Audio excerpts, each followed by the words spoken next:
पेंच राष्ट्रीय उद्यानाला कोणाचे नाव देण्यात आले आहे? पेंच राष्ट्रीय उद्यानाला पंडित जवाहरलाल नेहरू राष्ट्रीय उद्यान असे नाव देण्यात आले आहे.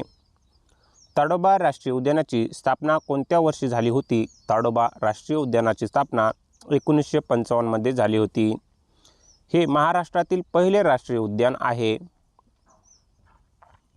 नागझिरा अभयारण्य कोणत्या जिल्ह्यात आहे? नागझिरा अभयारण्य गोंदिया या जिल्ह्यात आहे. माळढोक पक्षाला इंग्रजीत काय म्हणतात? माळढोक पक्षाला इंग्रजीत ग्रेट इंडियन बस्टर्ड असे म्हणतात. अंधारी अभयारण्य कोणत्या जिल्ह्यात आहे? अंधारी अभयारण्य चंद्रपूर या जिल्ह्यात आहे. माळशेज घाट हे ठिकाण कोणत्या परदेशी पक्ष्यांच्या आगमनासाठी प्रसिद्ध आहे? माळशेज घाट हे ठिकाण फ्लेमिंगो त्यालाच रोहित पक्षी या परदेशी पक्ष्यांच्या आगमनासाठी प्रसिद्ध आहे. ठाणे खाडी फ्लेमिंगो अभयारण्य कधी घोषित करण्यात आले? ठाणे खाडी फ्लेमिंगो अभयारण्य 2015 मध्ये घोषित करण्यात आले. जायकवाडी पक्षी अभयारण्य कोणत्या जलाशयावर आधारित आहे? जायकवाडी पक्षी अभयारण्य नाथसागर, छत्रपती संभाजीनगर या जिल्ह्यातील जलाशयावर आधारित आहे. भीमाशंकर अभयारण्य कोणत्या प्राण्यांच्या संरक्षणासाठी प्रसिद्ध आहे? भीमाशंकर अभयारण्य शेकरू, मोठी खार या प्राण्याच्या संरक्षणासाठी प्रसिद्ध आहे. राधानगरी अभयारण्याचे जुने नाव काय होते? राधानगरी अभयारण्याचे जुने नाव दाजीपूर अभयारण्य असे आहे. मेळघाट अभयारण्य कोणत्या जिल्ह्यात पसरलेले आहे? मेळघाट अभयारण्य अमरावती या जिल्ह्यात पसरलेले आहे.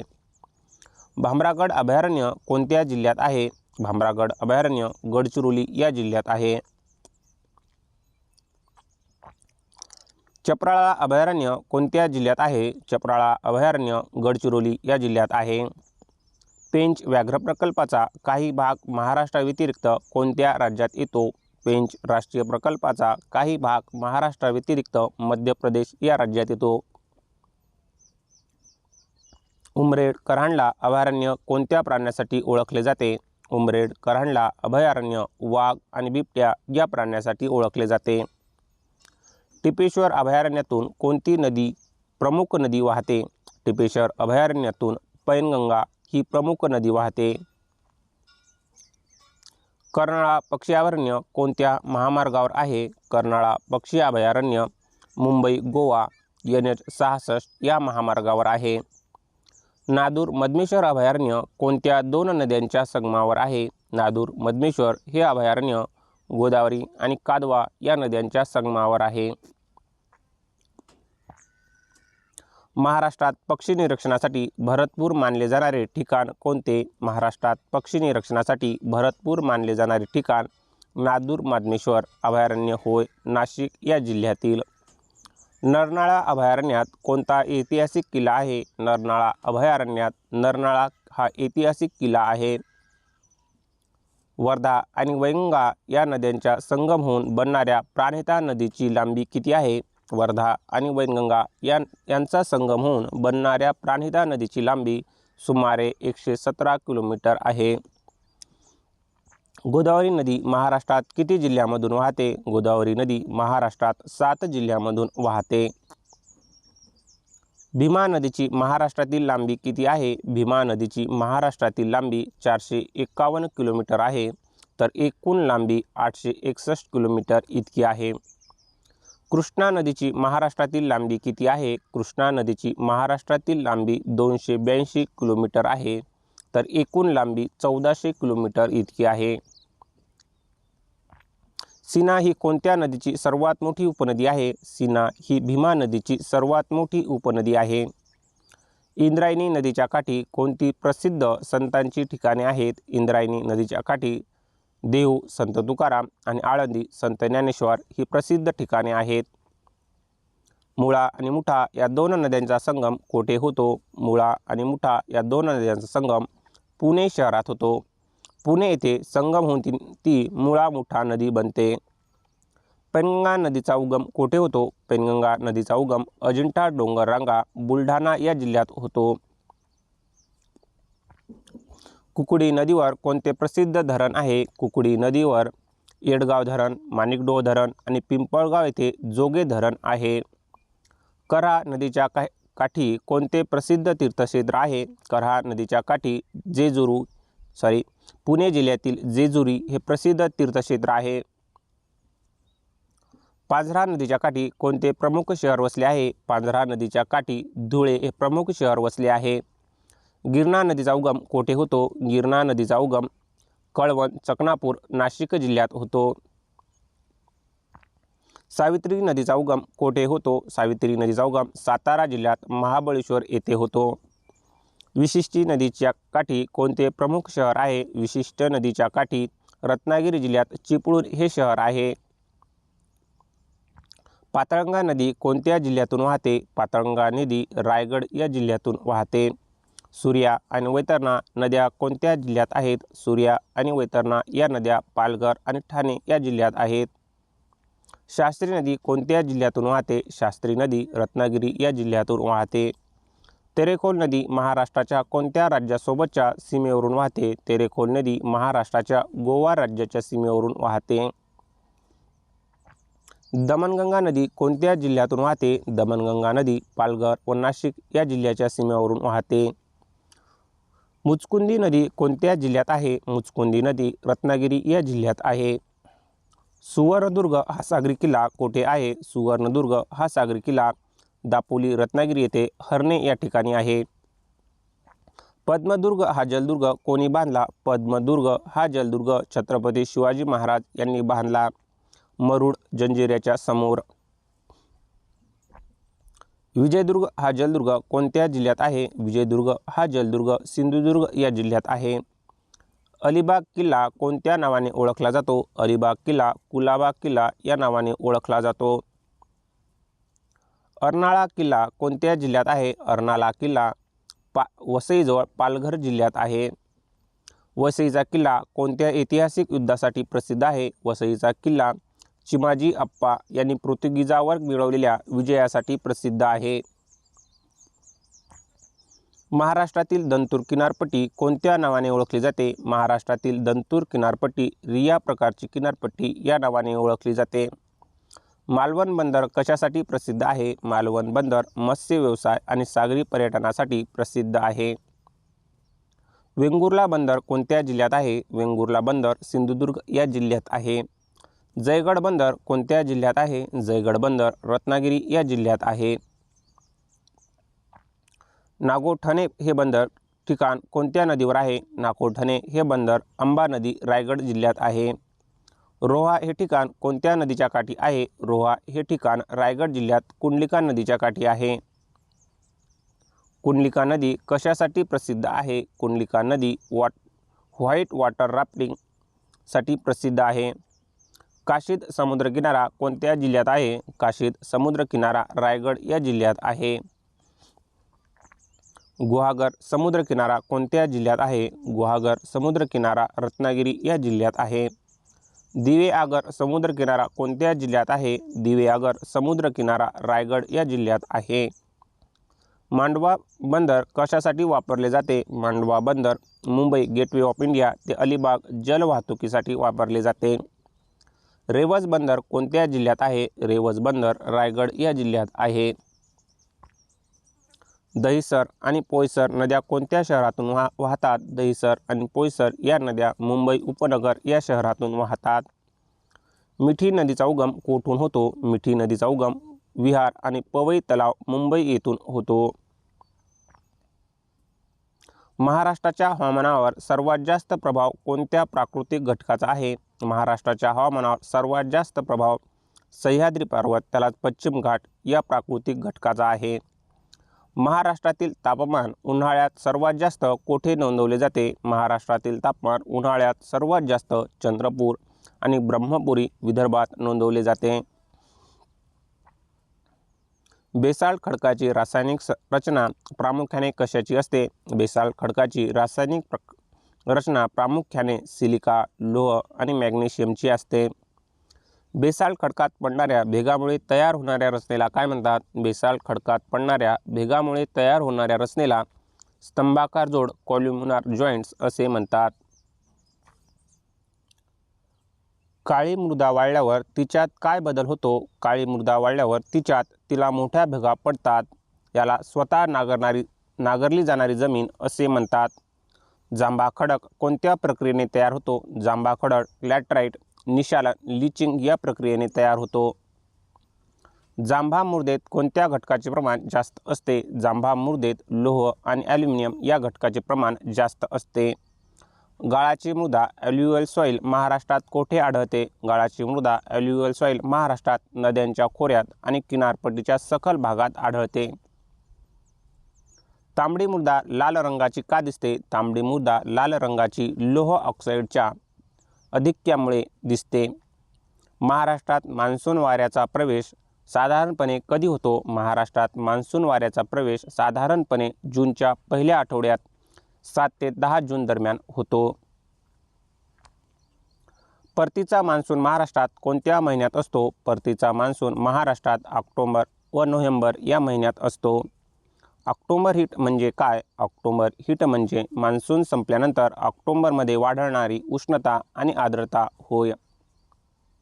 महाराष्ट्रातील कोणत्या जिल्ह्यात सर्वात जास्त वनाचे प्रमाण टक्केवारीनुसार आहे? महाराष्ट्रातील गडचिरोली या जिल्ह्यात सर्वात जास्त वनाचे प्रमाण टक्केवारीनुसार आहे.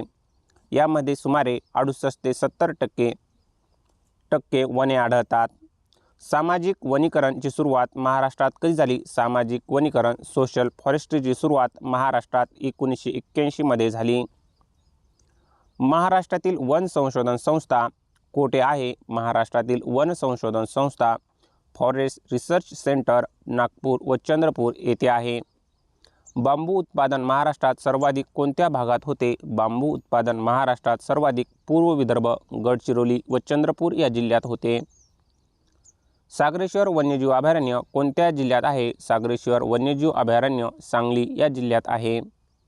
रेहकुरी हे काळवीट अभयारण्य अहिल्यानगरमधील कोणत्या तालुक्यात आहे? रेहकुरी हे काळवीट अभयारण्य अहिल्यानगरमधील कर्जत तालुक्यात आहे.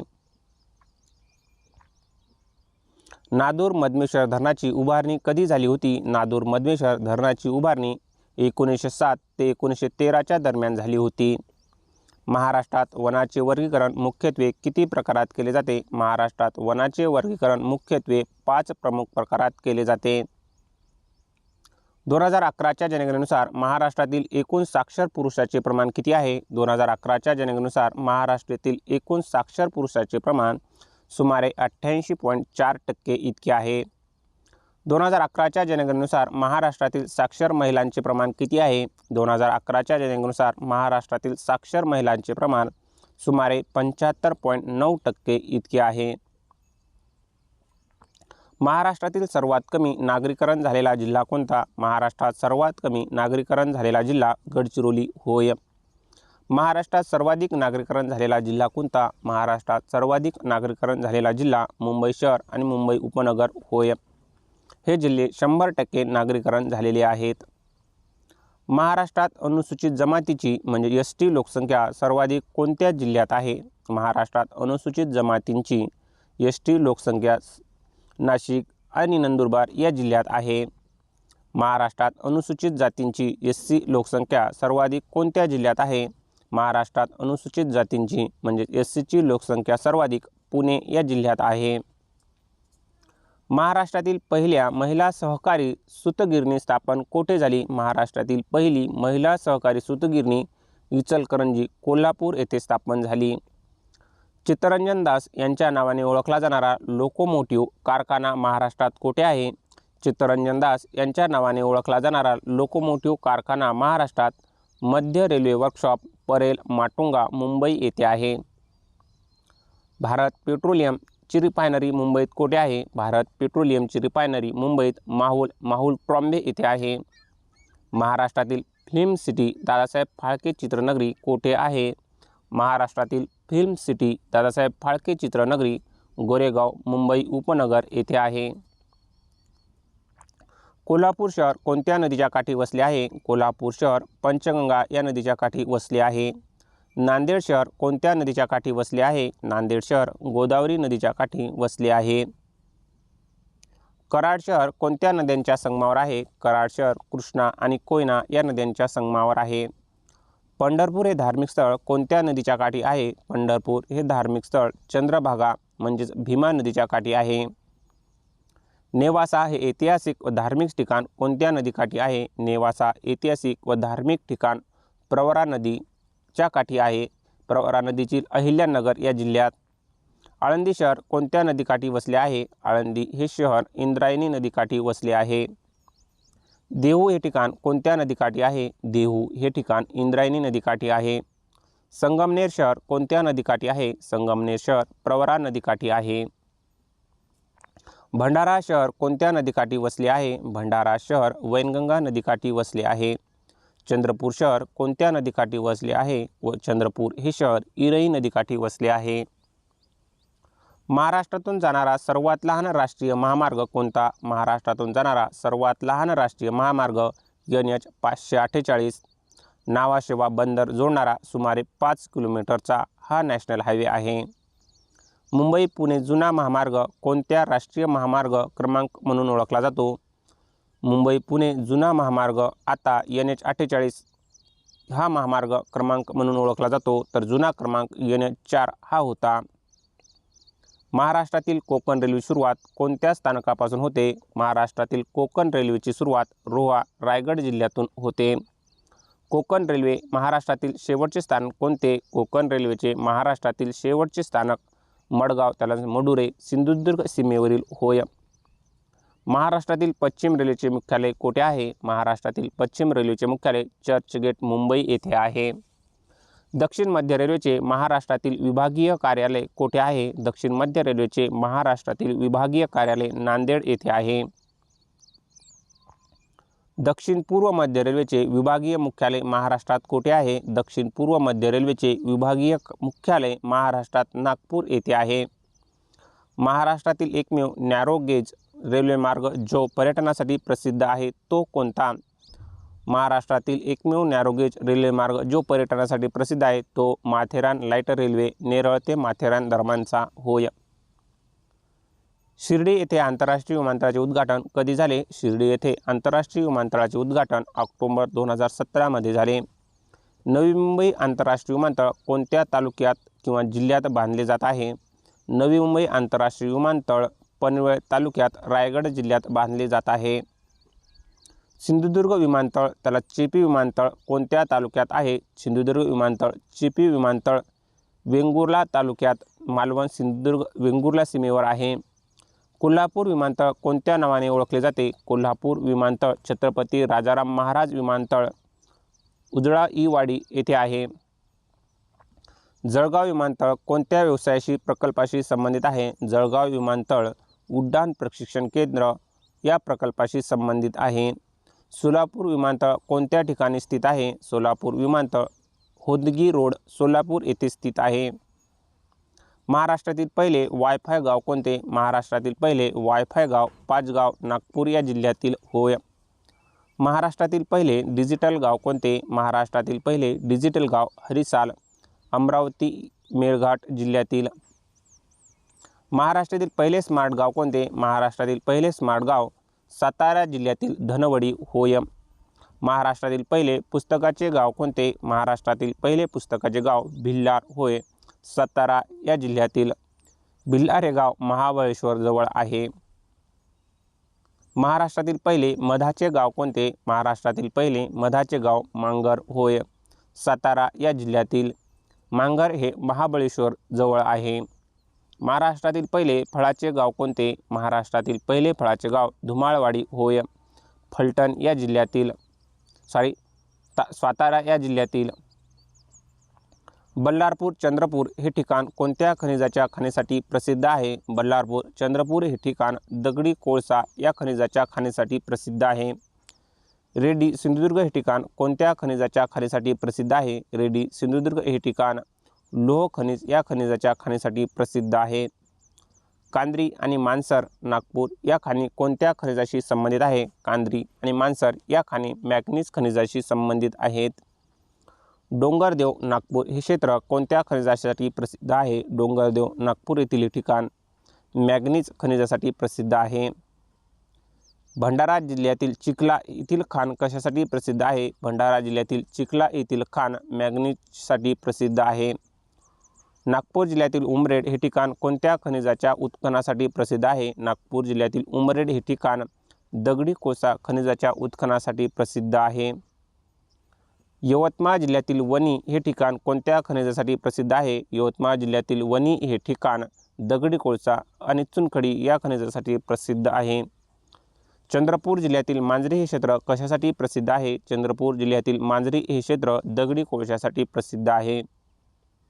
कापणटी नागपूर हे ठिकाण कशाच्या उत्पादनासाठी प्रसिद्ध आहे? नागपूर जिल्ह्यातील कापणटी हे ठिकाण दगडी कोळसा उत्पादनासाठी प्रसिद्ध आहे. राधानगरी व शाहूवाडी कोल्हापूर येथील भागात कोणत्या खनिजाच्या खाणी आढळतात? राधानगरी व शाहूवाडी कोल्हापूर या भागात बॉक्साईट खनिजाच्या खाणी आढळतात. चंद्रपूर जिल्ह्यातील चांदा हे क्षेत्र कशासाठी प्रसिद्ध आहे? चंद्रपूर जिल्ह्यातील चांदा हे क्षेत्र लोह खनिज आणि कोळसासाठी प्रसिद्ध आहे. गडचिरोली जिल्ह्यातील सुरजागड हे ठिकाण कोणत्या खनिजाच्या साठ्यांसाठी अत्यंत महत्त्वाचे आहे?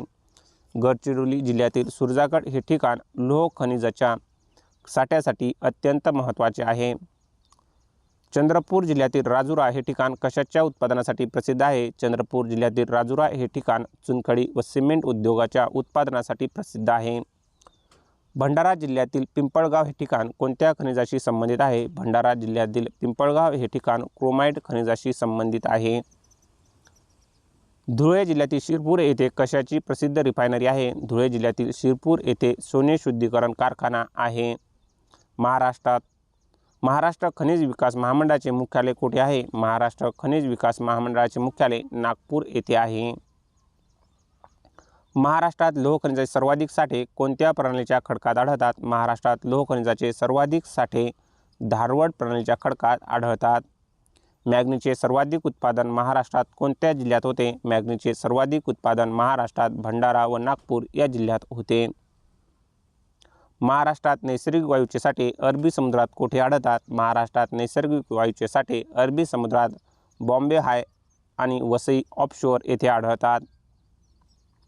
इलेमनाइट व रुलाइट हे खनिजे महाराष्ट्रातील कोणत्या वाळूत आढळतात? इलेमनाइट व रुलाइट हे खनिजे महाराष्ट्रातील रत्नागिरी व सिंधुदुर्गच्या किनारपट्टीवरील वाळूत आढळतात. सिंहगड कोंढाणा किल्ला कोणत्या जिल्ह्यात आहे? सिंहगड कोंढाणा हे किल्ला पुणे या जिल्ह्यात आहे. प्रतापगड किल्ला कोणत्या जिल्ह्यात आहे? प्रतापगड किल्ला सातारा या जिल्ह्यात आहे, महाबळेश्वरजवळ. पन्हाळगड किल्ला कोणत्या जिल्ह्यात आहे? पन्हाळगड किल्ला कोल्हापूर या जिल्ह्यात आहे. विशाळगड किल्ला कोणत्या जिल्ह्यात आहे? विशाळगड किल्ला कोल्हापूर या जिल्ह्यात आहे. दौलताबाद देवगिरी किल्ल्याचे वैशिष्ट्य काय आहे? दौलताबाद देवगिरी किल्ल्याचे वैशिष्ट्य हा एक अजिंक्य भूदुर्ग गिरिदुर्ग मानला जातो, जो खंदकाने वेढलेला आहे. कंधारचा किल्ला कोणत्या जिल्ह्यात आहे? कंधारचा किल्ला नांदेड या जिल्ह्यात आहे. अहमदनगरचा भुईकोट किल्ला कोणत्या घटनेसाठी प्रसिद्ध आहे? अहमदनगरचा भुईकोट किल्ला पंडित जवाहरलाल नेहरू यांनी 1942च्या भारत छोडो आंदोलनादरम्यान येथे द डिस्कवरी ऑफ इंडिया हा ग्रंथ लिहिला. नळदुर्ग किल्ला कोणत्या जिल्ह्यात आहे आणि त्याचे आकर्षण काय? नळदुर्ग हा किल्ला धाराशिव या जिल्ह्यात आहे. येथील नरमादी धबधबा प्रसिद्ध आहे. परांडा किल्ला कोणत्या जिल्ह्यात आहे? परांडा किल्ला धाराशिव या जिल्ह्यात आहे. औसा किल्ला कोणत्या जिल्ह्यात आहे? औसा किल्ला लातूर या जिल्ह्यात आहे. चाकणचा किल्ला संग्रामदुर्ग कोणत्या जिल्ह्यात आहे? चाकणचा किल्ला संग्रामदुर्ग पुणे या जिल्ह्यात आहे. वसईचा किल्ला कोणत्या जिल्ह्याची ऐतिहासिक ओळख आहे? वसईचा किल्ला पालघर या जिल्ह्याची ऐतिहासिक ओळख आहे. कर्नाळा किल्ला कोणत्या जिल्ह्यात आहे? कर्नाळा किल्ला रायगड या जिल्ह्यात आहे. सुधागड पाली किल्ला कोणत्या जिल्ह्यात आहे? सुधागड पाली हा किल्ला रायगड या जिल्ह्यात आहे. मानगड किल्ला कोणत्या जिल्ह्यात आहे? मानगड किल्ला रायगड या जिल्ह्यात आहे. लोहगड आणि विसापूर किल्ले कोणत्या जिल्ह्यात आहेत? लोहगड आणि विसापूर किल्ले पुणे या जिल्ह्यात आहेत, लोणावळा जवळ. तिकोना आणि तुंग किल्ले कोणत्या तलावाच्या परिसरात आहेत? तिकोना आणि तुंग किल्ले पवना तलाव पुणे या तलावाच्या परिसरात आहेत. राजामाची किल्ला कोणत्या दोन प्रसिद्ध ठिकाणाच्या मध्ये आहे? राजामाची किल्ला लोणावळा आणि कर्जत या दोन प्रसिद्ध ठिकाणाच्या मध्ये आहे. साल्हेर मुल्हेर किल्ले कोणत्या जिल्ह्यात आहेत? साल्हेर मुल्हेर किल्ले नाशिक या जिल्ह्यात आहेत. बागलाण या तालुक्यात. गाळणा किल्ला कोणत्या जिल्ह्यात आहे? गाळणा किल्ला धुळे या जिल्ह्यात आहे. महाराष्ट्रात मान्सून वाऱ्यांचा कालावधी सर्वसाधारणपणे किती दिवस असतो? महाराष्ट्रात मान्सून वाऱ्याचा कालावधी सर्वसाधारणपणे सुमारे 120 दिवस इतका असतो. हा कालावधी जून ते सप्टेंबर दरम्यानचा असतो. महाराष्ट्रात मान्सूनचे पुनरागमन रिटर्न मान्सून कोणत्या दिशेने येतो? महाराष्ट्रात मान्सूनचे पुनरागमन ईशान्येकडून नैऋत्येकडे असे होते. महाराष्ट्रात वार्षिक तापमान कक्षा सर्वात कमी कोठे आढळते? महाराष्ट्रात वार्षिक तापमान कक्षा सर्वात कमी किनारपट्टीच्या भागात उदाहरणार्थ मुंबई रत्नागिरी येथे आढळते.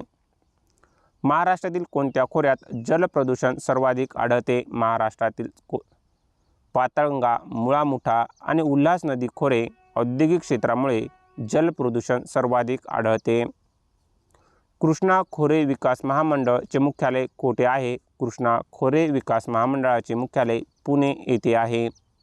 गोदावरी मराठवाडा पाटबंधारे विकास महामंडळाचे मुख्यालय कोठे आहे? गोदावरी मराठवाडा पाटबंधारे विकास महामंडळाचे मुख्यालय छत्रपती संभाजीनगर येथे आहे. तापी पाटबंधारे विकास महामंडळाचे मुख्यालय कोठे आहे? तापी पाटबंधारे विकास महामंडळाचे मुख्यालय जळगाव येथे आहे. विदर्भ पाटबंधारे विकास महामंडळाचे मुख्यालय कोठे आहे? विदर्भ पाटबंधारे विकास महामंडळाचे मुख्यालय नागपूर येथे आहे. कोकण पाटबंधारे विकास महामंडळाचे मुख्यालय कोठे आहे? कोकण पाटबंधारे विकास महामंडळाचे मुख्यालय ठाणे येथे आहे. सिंचन भवन कोपरी कॉलनी येथे. महाराष्ट्रात तुषार सिंचन प्रामुख्याने कोणत्या पिकासाठी वापरले जाते? महाराष्ट्रात तुषार सिंचन प्रामुख्याने तेलबिया डाळी आणि गहू या पिकासाठी वापरले जाते. महाराष्ट्रात लिफ्ट इरिगेशन उपसा सिंचनचे प्रमाण सर्वाधिक कोणत्या जिल्ह्यात आहे? महाराष्ट्रात लिफ्ट इरिगेशन उपसा सिंचनचे प्रमाण सर्वाधिक कोल्हापूर आणि सांगली या जिल्ह्यात आहे. मध्य प्रदेश आणि महाराष्ट्र यांचा संयुक्त प्रकल्प असलेला गोसीखुर्द प्रकल्प कोणत्या नदीवर आहे? मध्य प्रदेश आणि महाराष्ट्र यांचा संयुक्त प्रकल्प असलेला गोसीखुर्द प्रकल्प वैनगंगा नदी भंडारा या जिल्ह्यात आहे. गोसीखुर्द प्रकल्पाचे अधिकृत नाव काय आहे? गोसीखुर्द प्रकल्पाचे अधिकृत नाव इंदिरा सागर मध्य वैनगंगा प्रकल्प असे आहे. बावनथडी राजीव गांधी प्रकल्प कोणत्या दोन राज्याचा संयुक्त प्रकल्प आहे? बावनथडी राजीव गांधी प्रकल्प महाराष्ट्र आणि मध्य प्रदेश या दोन राज्यांचा संयुक्त प्रकल्प आहे. काटेपूर्णा प्रकल्प कोणत्या जिल्ह्यात आहे? काटेपूर्णा प्रकल्प अकोला या जिल्ह्यात आहे. वाघोर प्रकल्प कोणत्या जिल्ह्यात आहे? वाघोर प्रकल्प जळगाव या जिल्ह्यात आहे. हतनूर धरण कोणत्या नदीवर आहे? हतनूर धरण तापी नदीवर जळगाव या जिल्ह्यात आहे. अनेर प्रकल्प कोणत्या जिल्ह्यात आहे? अनेर प्रकल्प धुळे या जिल्ह्यात आहे. मुळा प्रकल्पाचा फायदा प्रामुख्याने कोणत्या तालुक्यांना होतो? मुळा प्रकल्पाचा फायदा प्रामुख्याने राहुरी नेवासा आणि शेगाव या तालुक्यांना होतो. घोड प्रकल्प कोणत्या नदीवर व जिल्ह्यात आहे? घोड प्रकल्प घोड नदीवर शिरूर पुणे अहिल्यानगर सीमेवर आहे. महाराष्ट्रातील सर्वात मोठी आदिवासी जमात कोणती मानली जाते? महाराष्ट्रातील सर्वात मोठी आदिवासी जमात भिल्ल जमात मानली जाते. गोंड जमातीचे लोक मुख्यत्वे कोणत्या भागात राहतात? गोंड जमातीचे लोक मुख्यत्वे पूर्व विदर्भ गडचिरोली चंद्रपूर व भंडारा या भागात राहतात. कातकरी काथोडी जमात मुख्यत्वे कोणत्या जिल्ह्यात आढळते? कातकरी काथोडी जमात मुख्यत्वे रायगड आणि ठाणे या जिल्ह्यात आढळते. ठक्कर ठाकूर जमात मुख्यत्वे कोणत्या भागात आढळते? ठक्कर ठाकूर जमात मुख्यत्वे सह्याद्रीच्या पायथ्याशी पुणे अहिल्यानगर रायगड व ठाणे या जिल्ह्यात आढळते. महाराष्ट्रातील अतिमागास किंवा केंद्र सरकारने विशेष धोक्यात असलेल्या PVTG म्हणून घोषित केलेल्या 3 जमाती कोणत्या?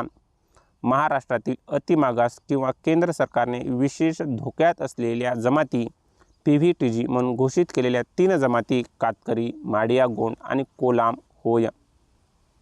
कोलाम ही आदिम जमात प्रामुख्याने कोणत्या जिल्ह्यात आढळते? कोलाम ही आदिम जमात प्रामुख्याने यवतमाळ आणि नांदेड या जिल्ह्यात आढळते.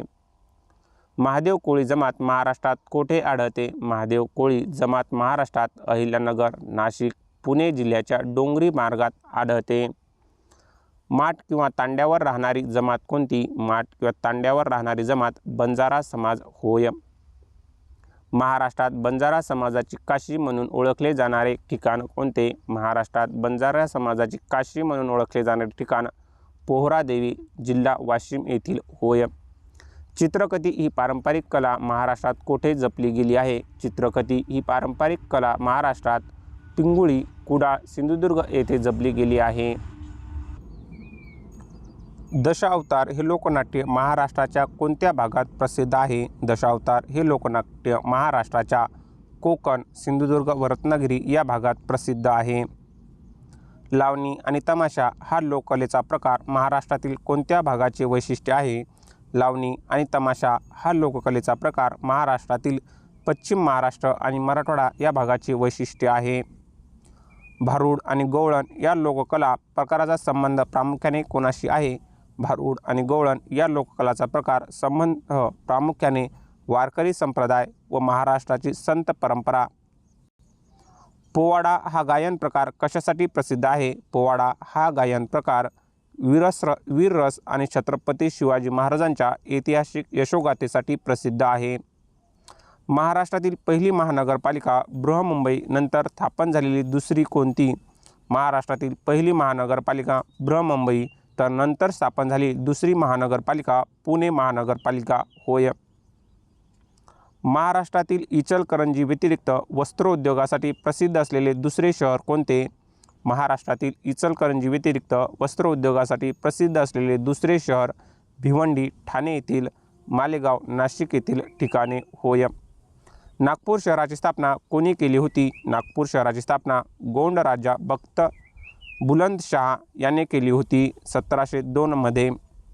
छत्रपती संभाजीनगर औरंगाबाद शहराची स्थापना कोणी केली होती? छत्रपती संभाजीनगर औरंगाबाद शहराची स्थापना मलिक अंबरने केली होती. पुणे शहराला विद्यापीठाचे शहर किंवा पूर्वेचे ऑक्सफर्ड कोणी म्हटले? पुणे शहराला विद्यापीठाचे शहर किंवा पूर्वेचे ऑक्सफर्ड लॉर्ड ऑकलंड यांनी म्हटले होते. महाराष्ट्राचा राज्यखेळ कोणता आहे? महाराष्ट्राचा राज्यखेळ कबड्डी हा आहे. महाराष्ट्रात तांदूळ संशोधन केंद्र कोठे आहे? महाराष्ट्रात तांदूळ संशोधन केंद्र कर्जत, रायगड या जिल्ह्यात आहे. गहू संशोधन केंद्र महाराष्ट्रात कोठे स्थित आहे? गहू संशोधन केंद्र महाराष्ट्रात निफाड, नाशिक जिल्ह्यात स्थित आहे. कापूस संशोधन केंद्र महाराष्ट्रात कोठे आहे? कापूस संशोधन केंद्र महाराष्ट्रात नागपूर आणि नांदेड येथे आहे. ऊस संशोधन केंद्र महाराष्ट्रात कोठे आहे? ऊस संशोधन केंद्र महाराष्ट्रात पाडेगाव, सातारा या जिल्ह्यात आहे. हळद संशोधन केंद्र महाराष्ट्रात कोठे आहे? हळद संशोधन केंद्र महाराष्ट्रात दिग्रस, सांगली जिल्ह्यात आहे. केळी संशोधन केंद्र महाराष्ट्रात कोठे आहे? केळी संशोधन केंद्र महाराष्ट्रात यावल, जळगाव या जिल्ह्यात आहे. संत्रे संशोधन केंद्र महाराष्ट्रात कोठे स्थित आहे? संत्रे संशोधन केंद्र महाराष्ट्रात नागपूर येथे आहे. काजू संशोधन केंद्र महाराष्ट्रात कोठे आहे? काजू संशोधन केंद्र महाराष्ट्रात वेंगुर्ला, सिंधुदुर्ग या जिल्ह्यात आहे. नारळ संशोधन केंद्र महाराष्ट्रात कोठे आहे? नारळ संशोधन केंद्र महाराष्ट्रात भाटे, रत्नागिरी या जिल्ह्यात आहे. सुपारी संशोधन केंद्र महाराष्ट्रात कोठे आहे? सुपारी संशोधन केंद्र महाराष्ट्रात श्रीवर्धन, रायगड या जिल्ह्यात आहे. राष्ट्रीय कांदा व लसूण संशोधन केंद्र कोठे आहे? राष्ट्रीय कांदा व लसूण संशोधन केंद्र राजगुरुनगर, पुणे या जिल्ह्यात आहे. डाळिंब संशोधन केंद्र महाराष्ट्रात कोठे स्थित आहे? डाळिंब संशोधन केंद्र महाराष्ट्रात सोलापूर येथे आहे. अंजीर उत्पादनासाठी महाराष्ट्रातील कोणते ठिकाण प्रसिद्ध आहे? अंजीर उत्पादनासाठी महाराष्ट्रातील राजेवाडी, पुरंदर, पुणे जिल्ह्यात आहे. कलिंगड उत्पादनासाठी प्रसिद्ध असलेले ठिकाण कोणते? कलिंगड उत्पादनासाठी प्रसिद्ध असलेले ठिकाण अलिबाग, रायगड या जिल्ह्यातील होय. चिकू लागवडीसाठी कोणता जिल्हा महाराष्ट्रात प्रसिद्ध आहे? चिकू लागवडीसाठी महाराष्ट्रातील पालघर, घोडवळ व डहाणू हे प्रसिद्ध आहेत. महाराष्ट्रात कोरडवाहू शेती संशोधन केंद्र कोठे आहे? महाराष्ट्रात कोरडवाहू शेती संशोधन केंद्र सोलापूर येथे आहे. कापूस पिकासाठी कोणती मृदा माती सर्वाधिक उपयुक्त आहे? कापूस पिकासाठी काळी कापसाची मृदा, रेगूर मृदा सर्वाधिक उपयुक्त आहे. ज्वारीचे कोठार म्हणून महाराष्ट्रातील कोणता जिल्हा ओळखला जातो? ज्वारीचे कोठार म्हणून महाराष्ट्रातील सोलापूर जिल्हा ओळखला जातो. महाराष्ट्रात रब्बी हंगामातील प्रमुख पीक कोणते? महाराष्ट्रातील रब्बी हंगामातील प्रमुख पीक ज्वारी, गहू आणि हरभरा होय. महाराष्ट्रातील पहिले कृषी विद्यापीठ कोणते? महाराष्ट्रातील पहिले कृषी विद्यापीठ महात्मा फुले कृषी विद्यापीठ राहुरी येथील होय. कोयना जलविद्युत प्रकल्पाची एकूण क्षमता किती आहे? कोयना जलविद्युत प्रकल्पाची एकूण क्षमता 1960 मेगावॉट इतकी आहे. महाराष्ट्रातील सर्वात मोठा जलविद्युत प्रकल्प हा आहे. तारापूर अणुऊर्जा केंद्र कोणत्या देशाच्या सहकार्याने उभारण्यात आला आहे? तारापूर अणुऊर्जा केंद्र अमेरिका या देशाच्या सहकार्याने उभारण्यात आला होता. जैतापूर प्रस्तावित अणुऊर्जा प्रकल्प कोणत्या देशाच्या सहकार्याने बांधला जात आहे? जैतापूर प्रस्तावित अणुऊर्जा प्रकल्प फ्रान्स या देशाच्या सहकार्याने बांधला जात आहे.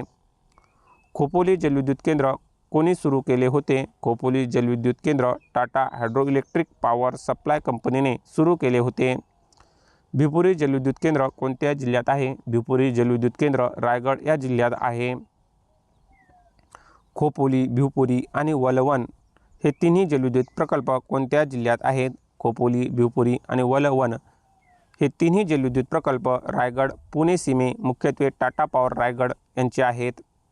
वैतरणा जलविद्युत प्रकल्प कोणत्या जिल्ह्यात आहेत? वैतरणा जलविद्युत प्रकल्प नाशिक या जिल्ह्यात आहेत. तिलारी जलविद्युत प्रकल्प कोणत्या जिल्ह्यात आहे? तिलारी जलविद्युत प्रकल्प कोल्हापूर या जिल्ह्यात आहे. वीर जलविद्युत केंद्र कोणत्या नदीवर आहे? वीर जलविद्युत केंद्र नीरा नदीवर आहे. राधानगरी जलविद्युत केंद्र कोणत्या नदीवर आहे? राधानगरी जलविद्युत केंद्र भोगावती नदीवर कोल्हापूर या जिल्ह्यात आहेत. परळी वैजनाथ औष्णिक विद्युत केंद्र कोणत्या जिल्ह्यात आहे? परळी वैजनाथ औष्णिक विद्युत केंद्र बीड या जिल्ह्यात आहे. खापरखेडा औष्णिक विद्युत केंद्र कोणत्या जिल्ह्यात आहे? खापरखेडा औष्णिक विद्युत केंद्र नागपूर या जिल्ह्यात आहे. कोराडी औष्णिक विद्युत केंद्र कोणत्या जिल्ह्यात आहे? कोराडी औष्णिक विद्युत केंद्र नागपूर या जिल्ह्यात आहे. पारस औष्णिक विद्युत केंद्र कोणत्या जिल्ह्यात आहे? पारस औष्णिक विद्युत केंद्र अकोला या जिल्ह्यात आहे. भुसावळ दीपनगर औष्णिक विद्युत केंद्र कोणत्या जिल्ह्यात आहे? भुसावळ दीपनगर औष्णिक विद्युत केंद्र जळगाव या जिल्ह्यात आहे. चौला औष्णिक विद्युत केंद्र कोणत्या जिल्ह्यात आहे? चौला औष्णिक विद्युत केंद्र ठाणे जिल्ह्यात कल्याणजवळ आहे. एकलहरे औष्णिक विद्युत केंद्र कोणत्या जिल्ह्यात आहे? एकलहरे औष्णिक विद्युत केंद्र नाशिक या जिल्ह्यात आहे. महाराष्ट्रातील पहिले पवन ऊर्जा केंद्र कोठे उभारण्यात आले? महाराष्ट्रातील पहिले पवन ऊर्जा केंद्र जमसांडे, देवगड, सिंधुदुर्ग या जिल्ह्यात उभारण्यात आले. चाकेवाडी सातारा हे ठिकाण कशाच्या निर्मितीसाठी प्रसिद्ध आहे? चाकेवाडी सातारा हे ठिकाण पवन ऊर्जा निर्मितीसाठी प्रसिद्ध आहे. महाराष्ट्रातील औष्णिक ऊर्जा निर्मितीमध्ये कोणत्या इंधनाचा सर्वाधिक वापर होतो? महाराष्ट्रातील औष्णिक ऊर्जा निर्मितीमध्ये दगडी कोळशाचा सर्वाधिक वापर होतो. महाराष्ट्र औद्योगिक विकास महामंडळाची स्थापना कधी झाली? महाराष्ट्र औद्योगिक विकास महामंडळाची स्थापना 1 ऑगस्ट 1962 रोजी झाली. महाराष्ट्रातील पहिली MIDC वसाहत कोठे स्थापन करण्यात आली? महाराष्ट्रातील पहिली MIDC वसाहत वागळे इस्टेट ठाणे येथे स्थापन करण्यात आली. इचलकरंजी शहराला महाराष्ट्राचे काय म्हणतात? इचलकरंजी शहराला महाराष्ट्राचे मँचेस्टर असे म्हणतात वस्त्र उद्योगासाठी. बल्लारपूर चंद्रपूर येथे कोणता प्रमुख उद्योग आहे? बल्लारपूर चंद्रपूर येथे कागद उद्योग आहे. अंबरनाथ ठाणे हे ठिकाण कोणत्या उद्योगासाठी प्रसिद्ध आहे? अंबरनाथ ठाणे हे ठिकाण दारुगोळा कारखाना व रसायनासाठी प्रसिद्ध आहे.